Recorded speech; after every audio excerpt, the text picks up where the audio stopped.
They all laughed.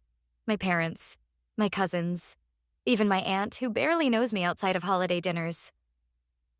The sound still rings in my ears, sharp, echoing, cruel. It happened during Thanksgiving dinner, right after the turkey had been carved and the wine had been poured. My sister Lena, the golden child of our family, stood up with her glass raised, her smile perfectly rehearsed. She looked around the table, soaking in the attention like she always did. "Here's to family," she said, her voice warm and performative. "To loyalty, love, and to Ava, the self-made millionaire who thinks money can buy her a seat at the grown-ups table." And they laughed.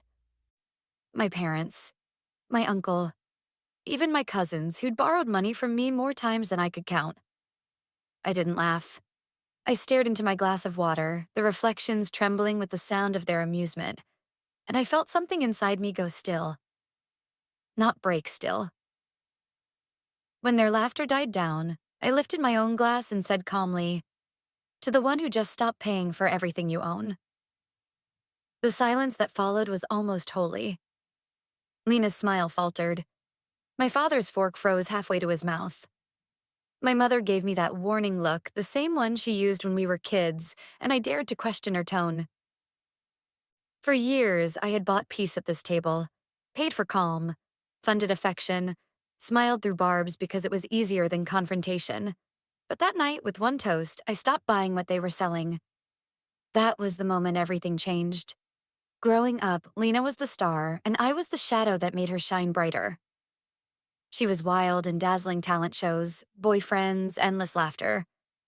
I was quiet, logical, the responsible one, which really meant the one no one needed to take care of. Our parents adored her chaos. They called it personality. They called my silence maturity.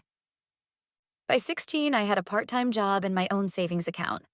By 19, I was freelancing as a web developer, paying rent on a tiny apartment while Lena changed majors like outfits and partied her way through college. Still, when she stumbled, there was always someone to catch her. Usually me. I paid her overdue rent once, just until she gets her photography business running. I covered her car repairs because she couldn't make it to her shift otherwise. I paid medical bills, helped our parents with home expenses, and quietly funded half of every family vacation we took. Nobody asked me to, but everyone expected it. It started small. Then, over time, it became habit invisible, constant. There was one Thanksgiving years before the toast when Lena showed up late with a new boyfriend, the kind who made everything a joke, including me. He called me Robot Ava within 10 minutes of meeting me. Mom laughed. Dad changed the subject. Lena didn't correct him. That night, she forgot to pay her rent again. I wired it without question. She texted, "Thanks, sis, I owe you one." But she never did. I told myself that's what family does. Helps, supports, carries. Except what I didn't realize was that I wasn't being supported back. I was being used.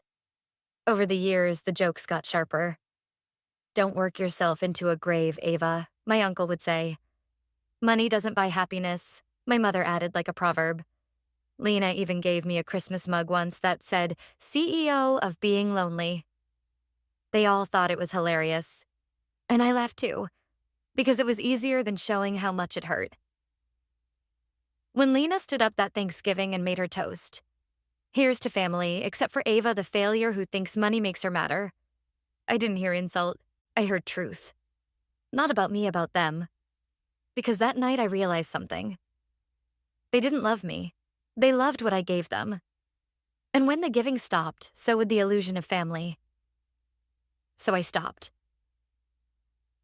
After dinner, while everyone lingered, pretending the tension wasn't strangling the air, I stood up and said, "By the way, the car insurance renewal, the condo payments, and the health fund all canceled as of tomorrow, and tonight's dinner?" I gestured toward the manager waiting by the door. "That one's on you, Lena." The color drained from her face. Dad muttered, "Ava, don't do this." Mom whispered, "You're being dramatic."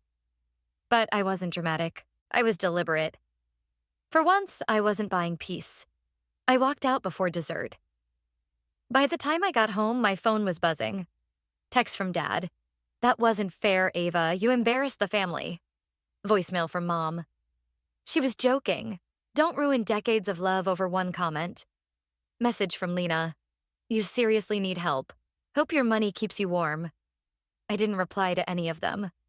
Instead, I opened my laptop and pulled up a spreadsheet I'd been keeping for years, a quiet record of every check, every bailout, every favor. 7 years. $49,800.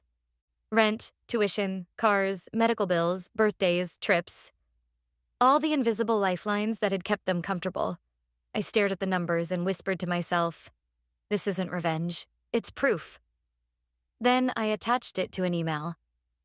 Subject, in case you forgot. Attachment ledger.sklex. No message. Send. For the first time in my adult life, I felt light. That night, lying in bed, I realized something else. I wasn't angry. I was free. Not because I'd finally stood up for myself, but because I'd finally stopped kneeling for people who mistook kindness for obligation. For the first time in years, my phone stayed quiet. No morning good luck messages from Mom. No passive-aggressive jokes from Lena. No calls from Dad asking, can you check this bill for me? Silence. Heavy, unfamiliar, almost sacred. At first, I didn't know what to do with it. My entire adult life had been filled with noise, someone needing something. Some crisis disguised as love. The quiet felt wrong, like a missing heartbeat. For 2 days, I kept expecting it to break. I'd glance at my phone, waiting for the name Mom to flash across the screen, the way it always did whenever she decided enough time had passed for me to come crawling back. But not this time. By Friday, the house felt like an empty stage after a play. Ends chairs pushed back, echoes still hanging in the air.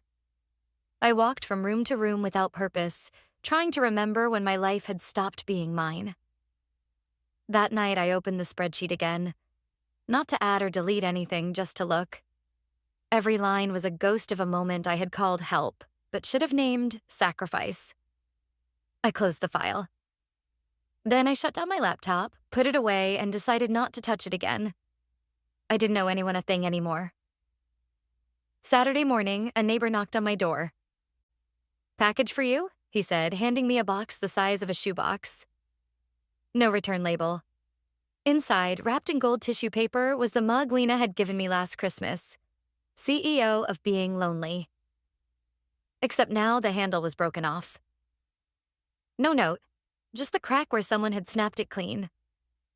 I sat on the kitchen floor, holding the jagged ceramic in my hand, and laughed a small, sharp sound that didn't feel like humor at all. For years, that mug had been a joke about me. Now it was a symbol of them. Broken and sent away. Work helped at first. Emails, meetings, clients. I hid in the routine, answering messages with the precision of someone trying not to think. But by Monday, my focus was shot. When my coworker Julia asked, "You okay?" I told her I was just tired. She tilted her head. "You look like someone who just got out of a bad relationship." And I realized she was right. I had. Only mine was with an entire family. The following weekend, I took a long drive with no destination, just my car. Music low, sky open. The leaves had started to turn, orange and gold scattering across the highway. Somewhere around mile 60, my phone buzzed. A message from an unknown number. "Ava, it's Dad. Don't delete this. Please call me when you can. It's important." My stomach knotted. I pulled over at a gas station, hands trembling slightly. I didn't call. Not yet. I needed to breathe before reopening that door. Instead, I texted back one line. "Is everyone okay?" The dots blinked for almost a full minute before disappearing. No reply. That night, I couldn't sleep. Every creak in the house felt like a question. What if something was wrong? What if I had gone too far? I told myself that boundaries weren't cruelty, that I wasn't responsible for saving people who chose not to swim. But at 2:47 a.m., I gave in and called. Dad answered on the first ring. "Ava?"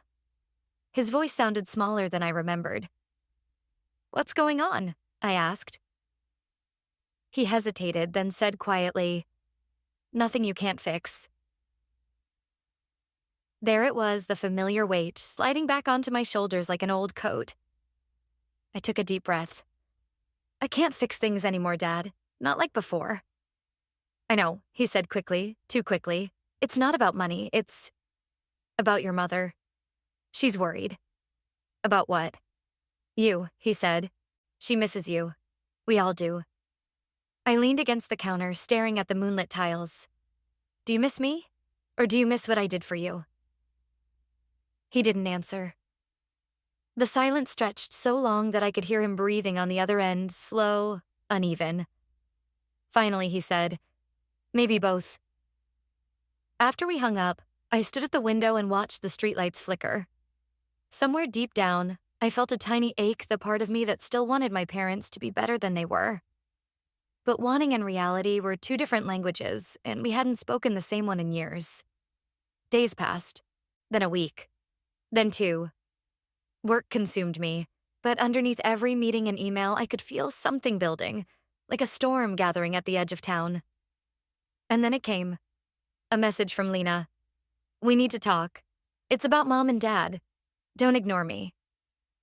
No apology. No, how are you? Just demand, like always. I stared at the text for a long time before replying. Talk about what? No response. But 2 hours later, another message came through, this one from Mom. Ava, sweetheart, we need to see you. Please come by Sunday. It's important. Sunday. The words sat heavy in my chest. The last time I'd been in that house, I had walked out after the toast, after burning every unspoken contract that had tied me to them. Now they wanted me back. I told myself not to go, that this was another loop in the same pattern. But curiosity has a way of dressing itself up as closure. So I went. The driveway was the same. The front yard trimmed, the porch light flickering, just a little, all the things that used to mean home. Mom opened the door before I even knocked. Her face lit up, then softened. You look thin, she said, the way she always greeted me instead of hello. Inside, the air smelled like cinnamon and nostalgia. Dad sat at the table, hands clasped. Lena leaned against the wall, arms crossed, pretending indifference. Thanks for coming, Mom said, motioning for me to sit. I stayed standing. What's going on? Lena sighed dramatically. You could at least act like you care, Ava. I do care, I said evenly. That's why I stopped enabling all of you. Her jaw tightened. Enabling? Wow, that's how you see it? Tell me why I'm here. Dad slid an envelope across the table. We're in trouble. The words dropped like stones. I looked at the envelope but didn't touch it. Financial trouble? He nodded once. Mom's eyes filled with tears. It's the house. We made some mistakes. I didn't open the envelope. I didn't need to. I could already feel the weight of what was inside. Lena said quietly, You're the only one who can help. And just like that, the silence that had held me for weeks shattered. That night when I got home, I didn't cry. I didn't scream. I just sat at my desk and stared at the unopened envelope sitting in front of me. The same family that mocked me for working too much was now asking me to save them again. Old habits whispered, fix it. But something stronger whispered back, don't. Still, at dawn, curiosity won. I broke the seal and pulled out the contents. Bank statements, mortgage notices, red warnings, and a letter from my father. The first line made my throat close. I didn't know where else to turn. It wasn't a plea. It was a confession. And for some reason, that made it worse. The letter was typed, not handwritten. That was so like my father. Structured, composed, emotionally distant, even when his world was burning. But this time, his tone was cracked. Between the sentences, I could feel the exhaustion, the quiet panic of someone who had run out of ways to hide his mistakes. I sat down slowly, my kitchen table creaking beneath my elbows. Outside, the world was gray, thin sunlight fighting through clouds, the kind of day that makes you feel like time has stopped. The letter trembled slightly in my hands. Ava, it began. If you're reading this, it's because your mother convinced me we can't keep this from you anymore. We've made errors in judgment. Too many, and the situation is worse than we thought. Errors in judgment. That was his way of saying we're drowning. He went on. The mortgage on the house has been refinanced twice. The savings account is nearly empty. I thought I was managing the payments, but your sister? She's been helping herself to funds. I confronted her last month and she promised she'd stop. She didn't. I stopped reading. The words blurred on the page. A sound, something between a laugh and a gasp, escaped my throat.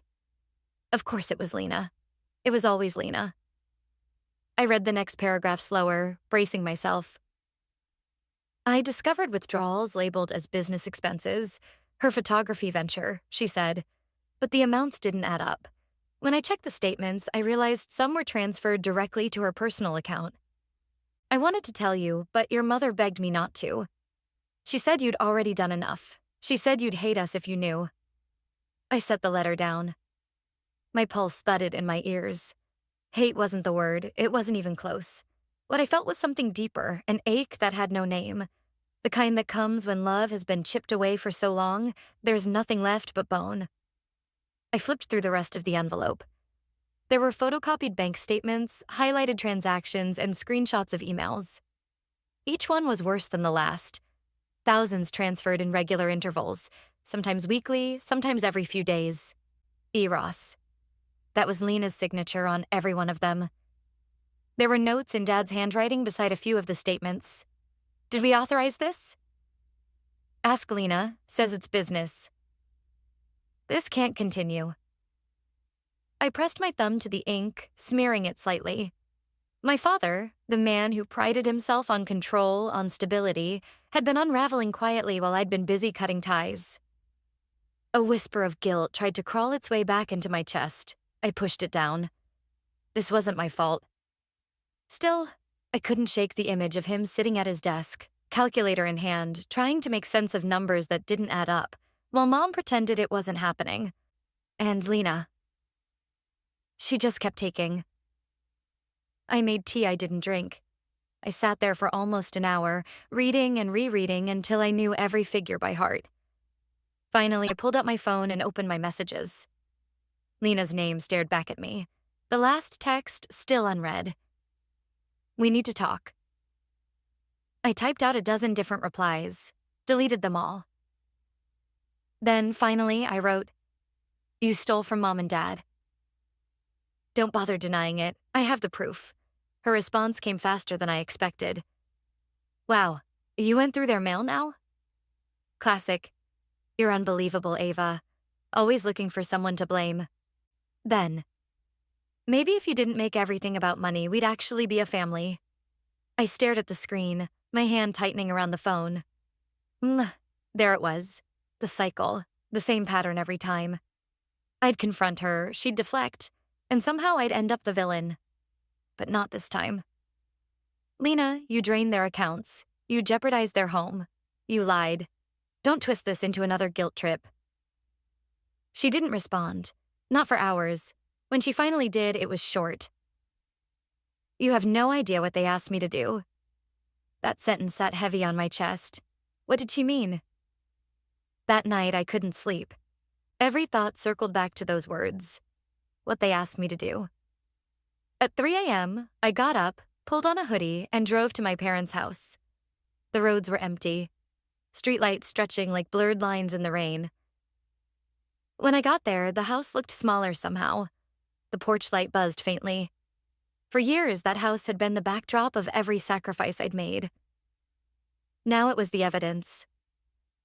I didn't knock. I used the spare key still hidden under the flower pot. Inside, everything was quiet, except for the faint hum of the refrigerator. I could smell cinnamon again. Mom's comfort scent of choice whenever she felt things slipping away. I found her in the kitchen, sitting at the table with her head in her hands. She looked up, startled. Ava, what are you doing here? I held up the envelope. You sent this? She hesitated, eyes flickering between guilt and relief. Your father thought you should know. I already knew, I said softly. Just not the numbers. She sighed, fingers trembling as she reached for her mug. Your sister. She's made mistakes, but I cut her off. Mom, these aren't mistakes, they're choices, repeated ones. Tears welled in her eyes. You think I don't know that? You think I don't see it? But she's my daughter too. What do you expect me to do, let her fall apart? Yes, I said quietly, if that's what it takes for her to learn. The words hung between us like static. She shook her head. You sound so cold. No, I said, just done. We sat in silence for a long time. Then she said something I didn't expect. Your father wanted to call the police. I blinked. What? He was furious when he found out, but I begged him not to. I couldn't stand the thought of my girls in court against each other. My stomach twisted. So you covered for her again? Mom's lips quivered. It's family, Ava. No, I said, standing up. It's enabling. I left before she could say another word. By the time I got home, dawn was breaking. Pale light spilled across the kitchen floor, illuminating the letter still lying on the table. I sat down, opened my laptop, and started typing. Not an email, not a message, just notes. A plan. Because if I didn't take control now, they'd lose everything. I wasn't doing it for them. I was doing it to end this once and for all. The next morning, I called a lawyer. Her name was Rachel Kim. Sharp voice, calm tone. A friend had recommended her when I was setting up my company years ago. I need to protect my parents' house, I said. She asked me a few questions about ownership, liens, and outstanding debt. I explained everything. The refinances, the withdrawals, Lena's involvement. When I finished, Rachel was silent for a moment. Then she said, You're not just talking about financial mismanagement, Ava. This sounds like dependency that's turned into abuse. Emotional, financial, both. That word, abuse, landed hard. I'd never used it before. I'd said burden, obligation, responsibility, never that. But it fit. Rachel drew up a proposal, a private trust. I would buy the house outright, transferring ownership into a protected entity under my name. My parents could live there for life, rent-free, safe, but only them. If they ever tried to give control to Lena again, or if she attempted to access the funds, the trust would automatically freeze. It was clean, legal, irreversible. When Rachel finished explaining, she asked, Do you want to include your sister in any way? I didn't hesitate. No, not this time. A week later, I signed the first set of documents. The transfer went through quietly, without ceremony. My parents didn't know yet. I wanted the paperwork complete before telling them, before giving them a chance to undo it with guilt. When the final confirmation email came through, I sat at my desk and just breathed. It was done. For the first time, I wasn't patching a hole someone else had made. I was building a wall. That evening, I wrote one last letter. Mom, Dad, you will not lose your home. You will not be left without security. But things will be different now. You are protected, not in control. This isn't punishment, it's protection for all of us. Lena is not part of this arrangement. She needs to face the consequences of her choices, just as I have faced mine. I love you both. But love without boundaries isn't love. It's servitude. I won't go back to that. Ava. When I hit print, my hands were steady. I folded the letter, slipped it into an envelope, and mailed it the next morning. No explanations. No calls. I had said everything that needed to be said. That night, as I poured myself a glass of wine, my phone buzzed. A message from Lena. You think this fixes anything? I didn't reply. Because for once, I knew I wasn't fixing. I was freeing. The morning after I mailed the letter, I woke up before sunrise. For the first time in months, I didn't feel like I was waking up to a list of problems to solve. My apartment was quiet, the kind of quiet that feels earned. I made coffee, sat by the window, and watched the city wake. No messages from Mom, none from Lena, no one asking for money, no one apologizing too late. Just silence. And silence, I was learning, could be holy. 3 days passed before my father called. When his name flashed across my screen, I let it ring once, twice before answering. Ava. His voice was steady, but there was an undertone of exhaustion that hadn't been there before. Hi, Dad. We got your letter.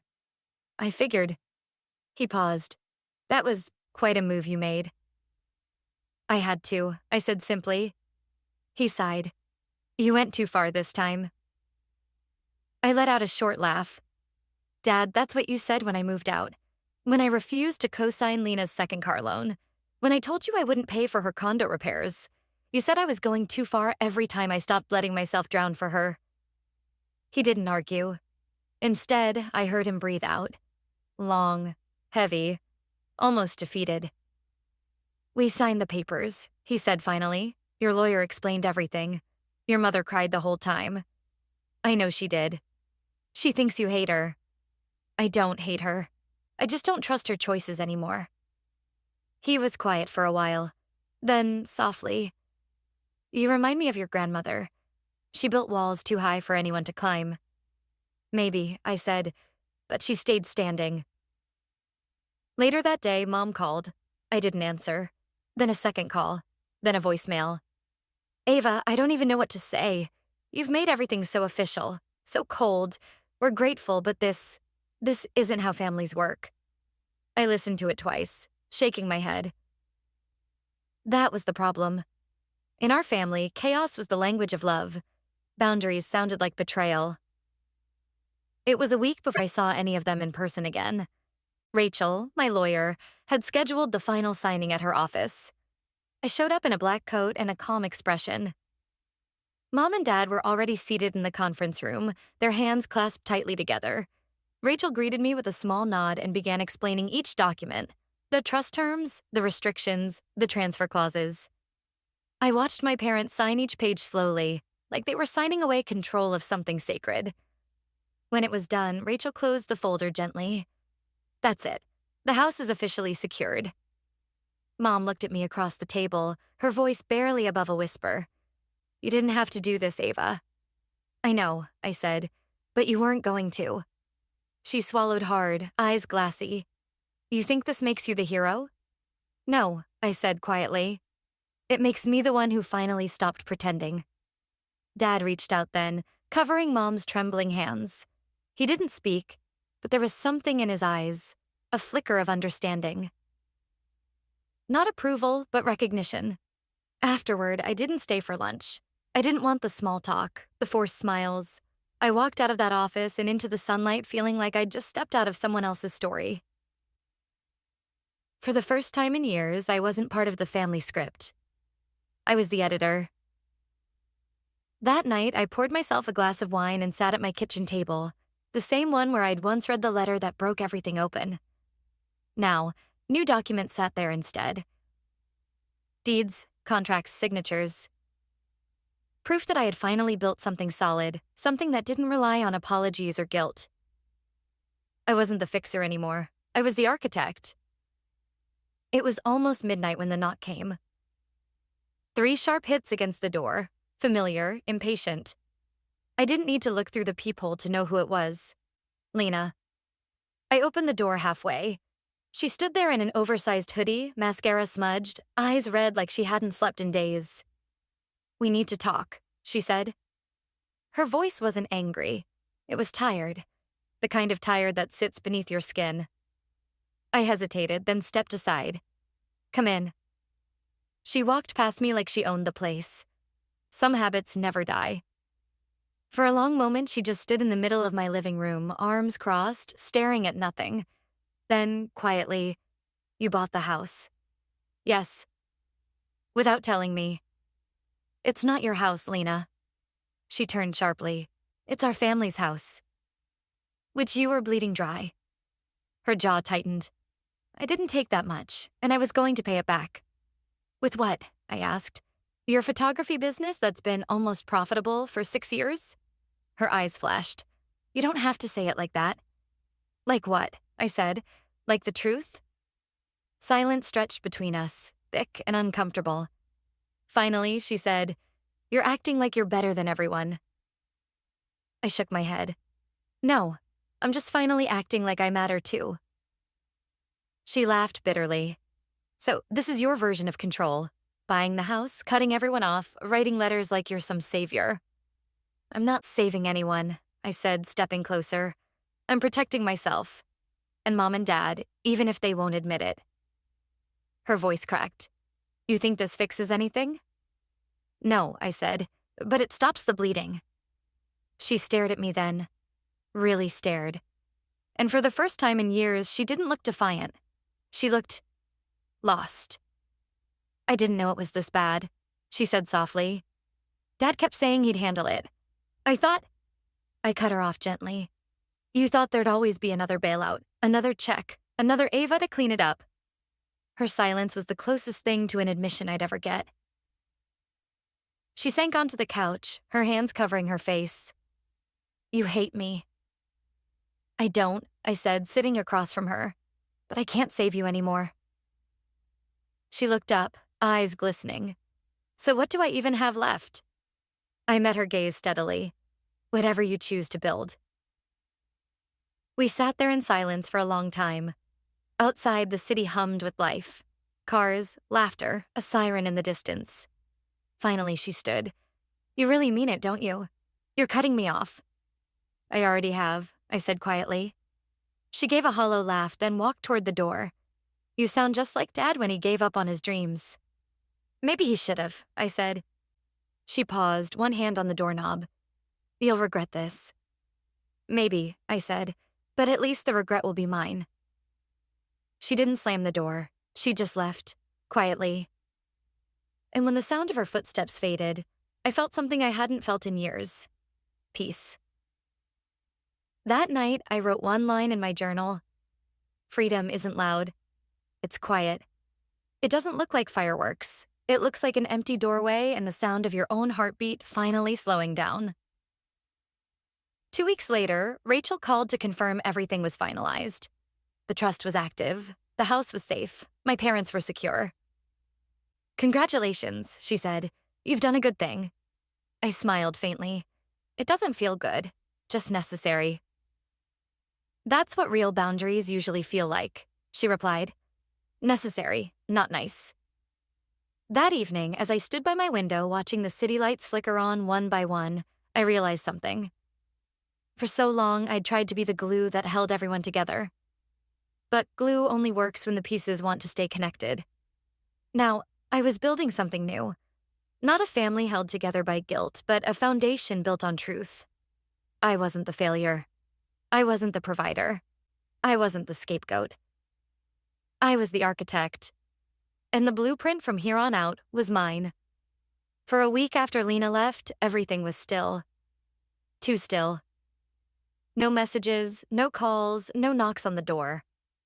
It was like someone had hit pause on my life, and for a while I let them. I cooked for myself. I went to work. I ran by the river every morning.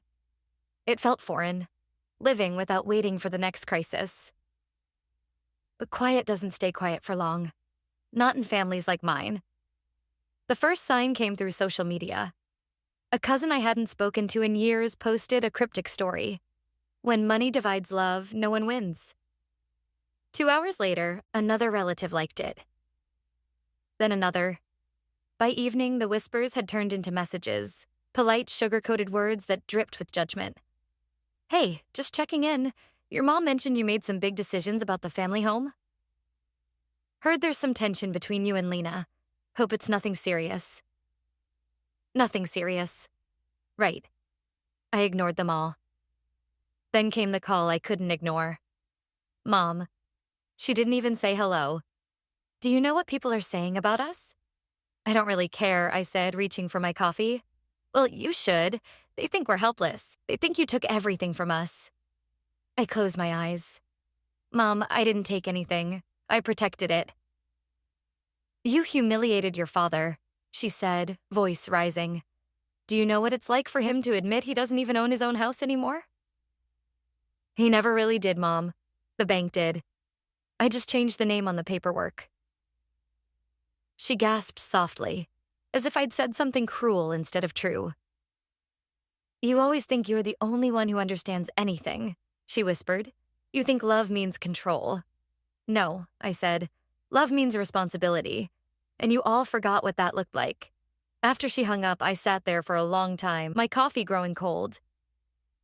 This was the pattern again. the script we couldn't stop replaying. Lena broke things, Mom cried about them, Dad avoided them, and I fixed them. Except this time, fixing things didn't make me the hero. It made me the villain. And maybe that was fine. 3 days later, I went to see my father, alone. He opened the door before I could even knock, like he'd been waiting. His face looked older somehow, tired but calmer.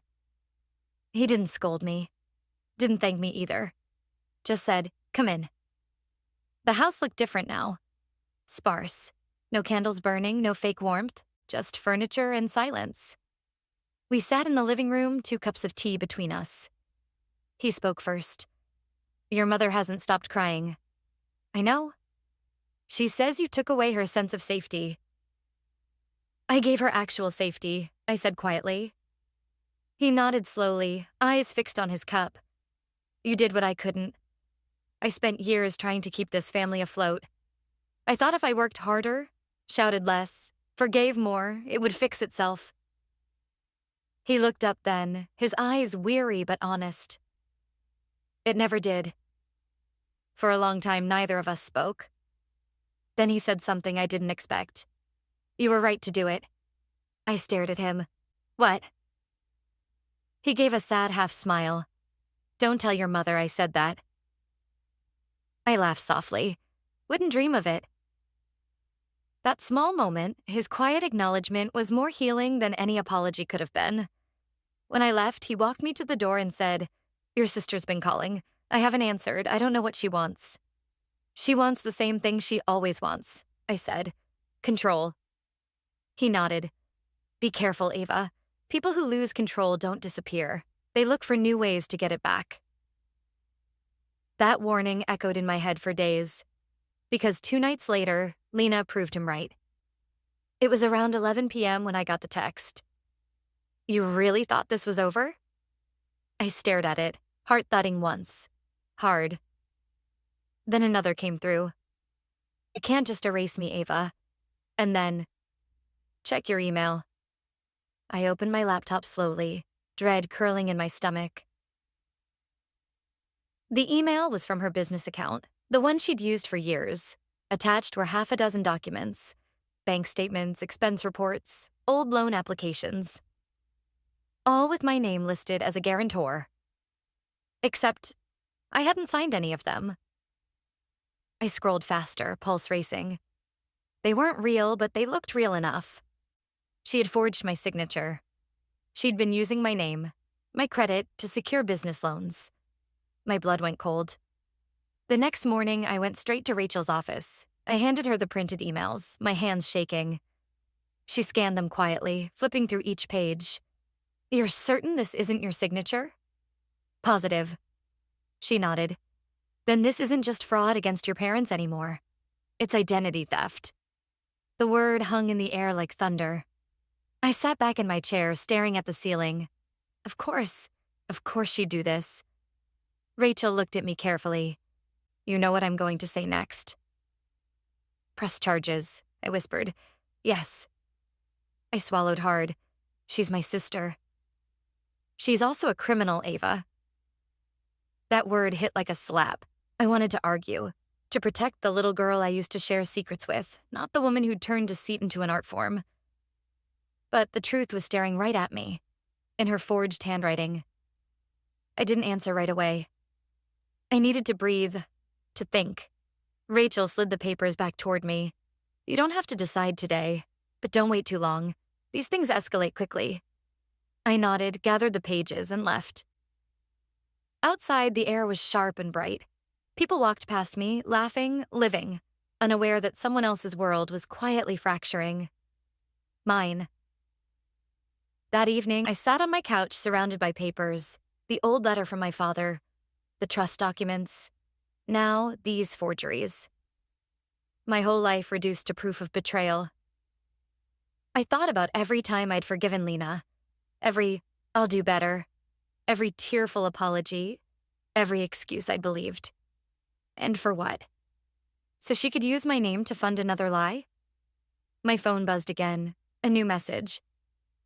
"You think you're so pure, but you're just like them. Controlling, cold, I exhaled slowly. Then, for the first time in years, I didn't reply. Instead, I opened my notebook and wrote one sentence.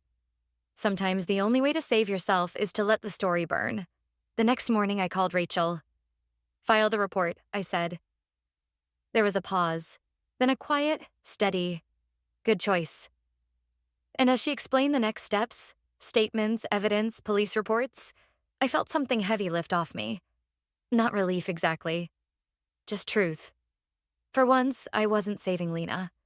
I was saving myself. Later that week, Mom called again. Her voice was raw, almost breaking. Lena told us what you did, she said. You really called the police? She forged my signature, Mom. She's your sister, and I'm your daughter, I snapped. Why is it that my pain always comes second to hers? There was silence. Then, softly, you'll destroy her. I closed my eyes. No, Mom. She did that herself. I hung up before she could answer. That night, the city was loud.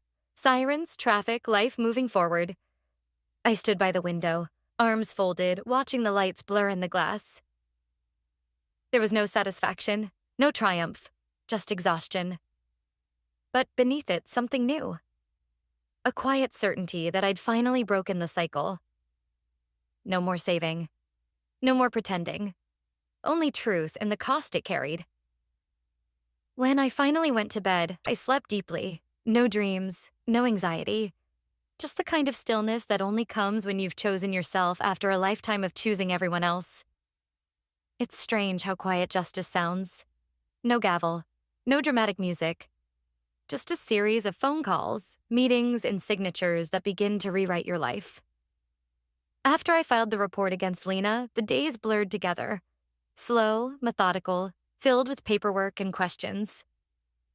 Detective Harris, the officer assigned to my case, was calm but direct. Miss Parker, these documents are extensive.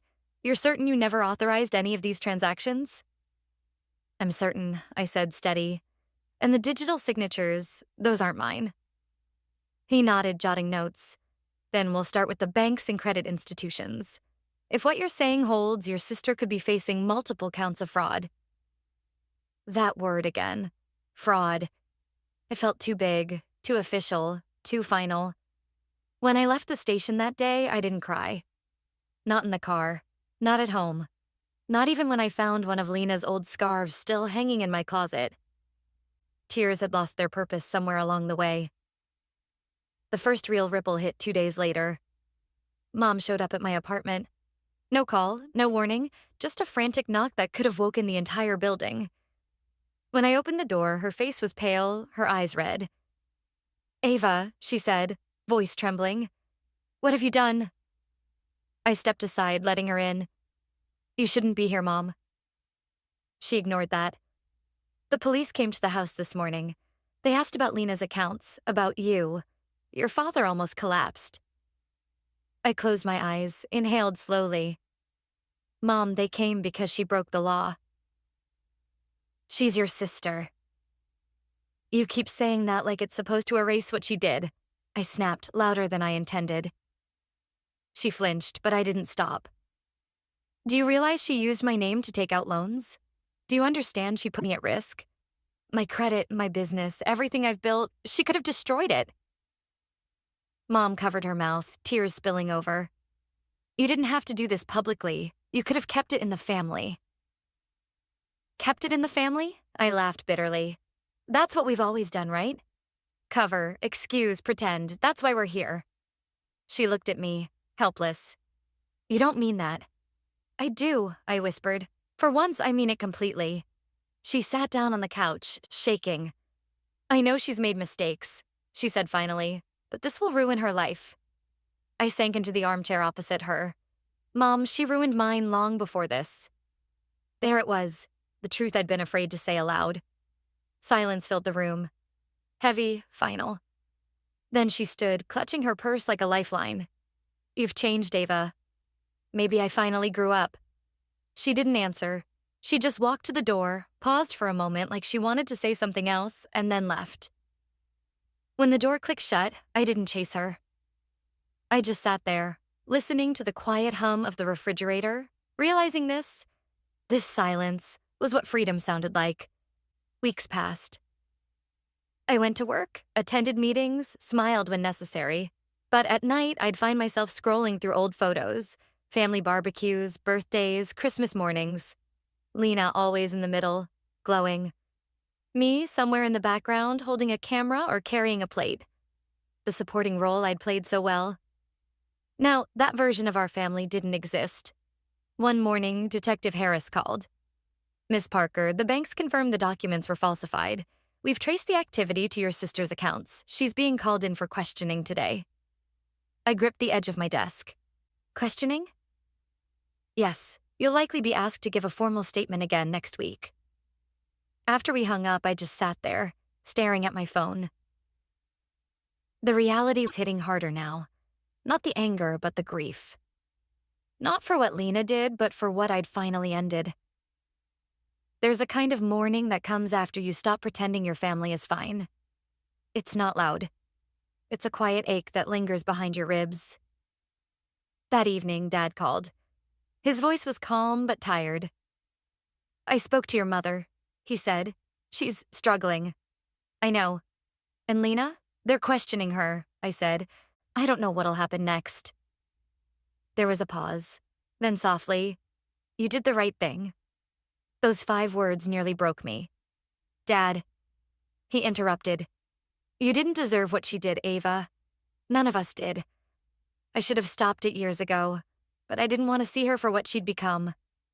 His voice cracked. I thought protecting her meant loving her. I didn't realize it was hurting you. Tears filled my eyes. I pressed the phone to my ear like I could hold the words there forever. Thank you, I whispered. He sighed.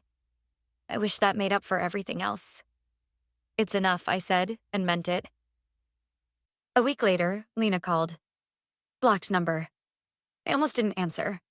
Almost. But curiosity, or maybe guilt, won.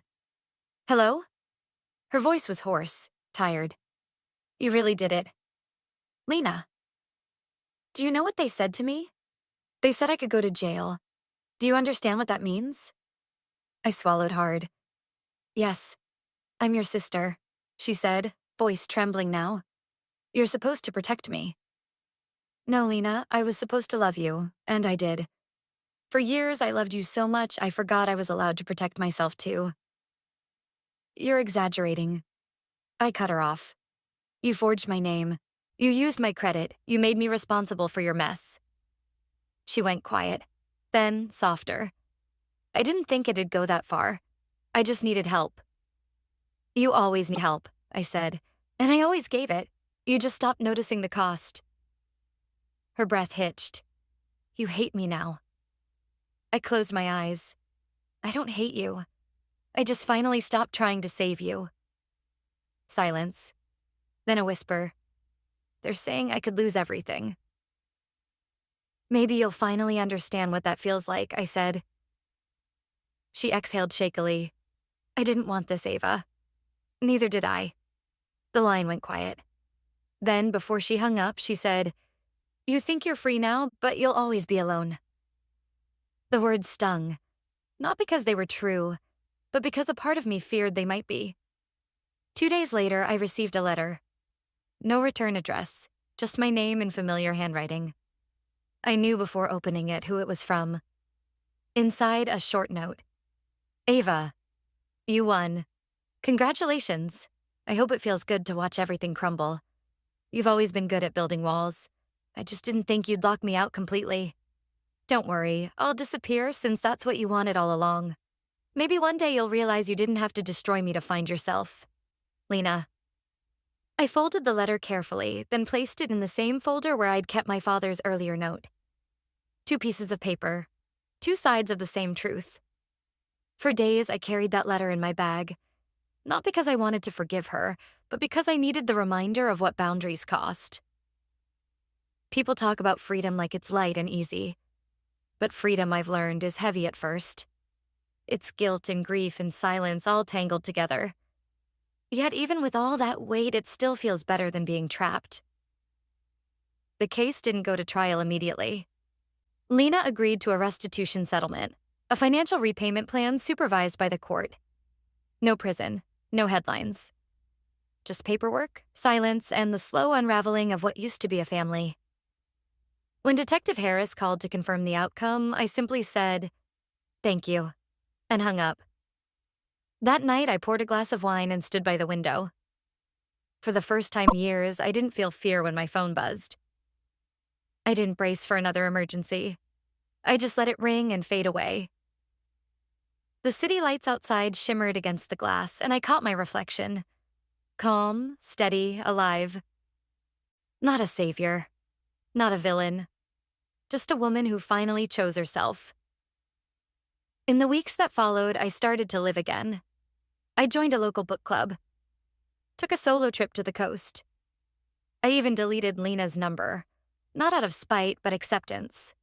Yeah, and every step felt like reclaiming a piece of myself I didn't know I'd lost. I realized that healing isn't loud. It's quiet. It's paying bills without resentment. It's walking into your home and feeling peace instead of dread.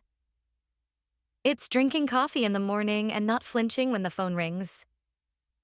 It's the slow, steady realization that you don't owe anyone your ruin to prove your love. One evening, I visited my parents. Dad greeted me at the door, his eyes soft but weary. Mom sat on the couch, quiet. We didn't talk about Lena. We didn't talk about money or court or mistakes. We just ate dinner. Simple, calm, uneventful. When I left, Mom hugged me. Really hugged me. For the first time in years, there were no apologies, no guilt, no manipulation. Just a silent, fragile understanding. And as I drove home that night, I realized something profound. The world hadn't fallen apart. It had simply rearranged itself into something real. 6 months later, the world felt different. Not louder, not brighter, just steadier. The chaos that once ruled my life had faded into a kind of calm I hadn't known I could live inside. The first few weeks after everything with Lena ended were hollow. I moved through my days like someone relearning gravity. Careful, uncertain, but determined to stay upright. Now, mornings meant sunlight spilling through my kitchen window, the smell of fresh coffee, a cat I'd impulsively adopted sleeping on the counter. Her name was June. She didn't need much from me, just food, warmth, and presence. And maybe that's what I needed too. Something that didn't ask, didn't take, just existed beside me. Work was good. Better even. For years, I'd been the reliable one. The one who'd never say no, who'd stay late, who'd cover shifts when others backed out. But something changed after Lena. I started saying no.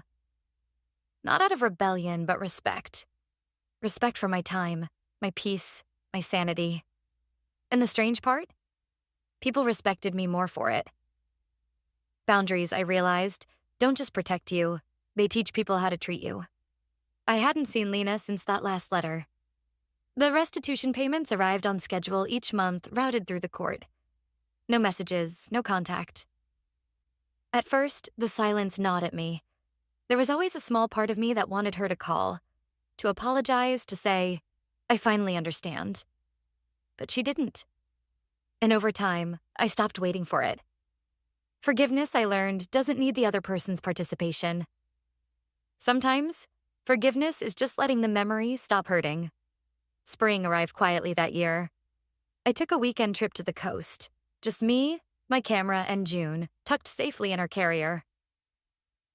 The air was sharp and clean. The ocean moved with a rhythm that felt older than any pain I'd known. I stood there one morning, the wind tearing at my hair, watching the horizon shift from blue to gold. For the first time in years, I felt small in a way that didn't scare me. Small, but free. It hit me then. Freedom wasn't the absence of responsibility. It was the absence of guilt for choosing yourself. When I got back home, there was a letter waiting in my mailbox. No return address. The handwriting was unfamiliar, neat, deliberate. I hesitated before opening it. My chest tightened the way it always did when something unexpected carried her shadow. Inside, just a single sheet. Ava. You don't know me, but I'm writing on behalf of your sister. My name is Donna, her counselor at the community center. She's been attending a recovery and restitution program for the past 3 months. She asked me to let you know she's stable. She's working part-time and completing her repayment plan early. She didn't want to reach out directly, but she wanted you to know she's trying. Not for forgiveness, just for change. She also asked me to tell you something she couldn't write herself. Ava was right. I broke things I didn't even see were breaking. I thought you deserved to know. Dana. I sat down slowly, the paper trembling between my hands. I didn't cry, not in the sharp, gasping way I used to. But a single tear slipped free anyway. Not because it fixed anything, but because it meant something was finally being fixed, even if I wasn't the one doing it. That night, I walked to the park near my apartment. It was quiet. Bare trees silhouetted against the dusky sky. A breeze moved through, brushing the last leaves against the pavement like whispers. I sat on a bench and watched people pass. A mother and child, an old man feeding birds, a couple laughing as they shared fries. And I thought about all the years I'd spent trying to earn love. Through money, through silence, through sacrifice. No one had asked me to stop. But no one had told me I could either. So I was telling myself now. I whispered it softly into the wind. You did enough. You were enough. You are enough. And for once, I believed it. In the following weeks, I started writing again. Not for work or reports, just journaling, stories, pieces of thought that had been locked away inside me. At first, they were messy, half-finished sentences, scattered memories, lines that started in anger and ended in clarity. Then, one night, I wrote the first line that felt like peace. I stopped being their safety net when I realized I was my own foundation. That line became a paragraph, then a page, then the start of something bigger. A book, maybe. Or just a reminder that stories can save us if we let them. Months passed. The court closed Lena's case. The trust for my parents settled into stability. They'd finally accepted the boundaries I set. We spoke occasionally. Birthday calls, quiet dinners. No more guilt, no more manipulation. At one dinner, Dad handed me an envelope. Just something we wanted you to have. Inside was a check. Not much, but more than symbolic. For the first time in a long time, he said, we wanted to give something back. I smiled, tears stinging my eyes. You already did. He looked confused. What do you mean? You stopped asking me to save everyone. He chuckled softly. Guess we're all learning. A few months later, I got another letter. This one was from Lena. The handwriting was shaky but familiar. Ava, I know I don't deserve a reply, but I needed to write this. I'm not asking for forgiveness. I'm asking for understanding. You were right about everything. About me, about what I took, about what I refused to see. When you stopped paying, I thought you'd abandoned me. But now I know. You were giving me the one thing no one else ever did. Responsibility. It felt like punishment at first. Then it felt like freedom. I'm working now. It's not glamorous, but it's mine. And every time I cash a paycheck, I think of what you said. That love isn't silence or sacrifice. It's accountability. You taught me that by walking away. Maybe one day we'll find a way to meet again. Not as savior and victim, but as two people who finally grew up. If that day comes, I'll be ready. Lena. I read it 3 times before folding it neatly and placing it in the same folder as my father's note and her counselor's letter. 3 voices that once tore me apart. Now, oddly, held together by something like closure. Weeks later, I found myself at the same coastal town again. The sky was clear, the sea restless and endless. I stood at the edge of the pier, wind tugging at my hair, waves crashing below. This time, I didn't come to escape. I came to begin. I took out my phone and opened a blank note. At the top, I typed, "To anyone who's ever been the quiet one." Then I started writing. Not about Lena, not about my family, but about what it means to rebuild after you've been broken by the people you love. About finding peace and boundaries. About choosing yourself without apology. About learning that love and self respect can coexist, but only when you stop mistaking sacrifice for affection. The sun dipped low, painting the sky in orange and gold. I closed my eyes, feeling the salt in the air, the soft hum of the world around me. In that moment, I realized healing isn't a finish line. It's a horizon, something you walk toward, a little more each day. And for the first time, I wasn't walking alone. I had myself. Later that night, I sat by the window with June curled beside me, the lights of the city glowing below. I thought about my family, about all we'd lost, and all we'd learned to live without. Then, softly, I whispered the words that had been waiting for years. I forgive you, Lena. It wasn't an absolution. It was a release.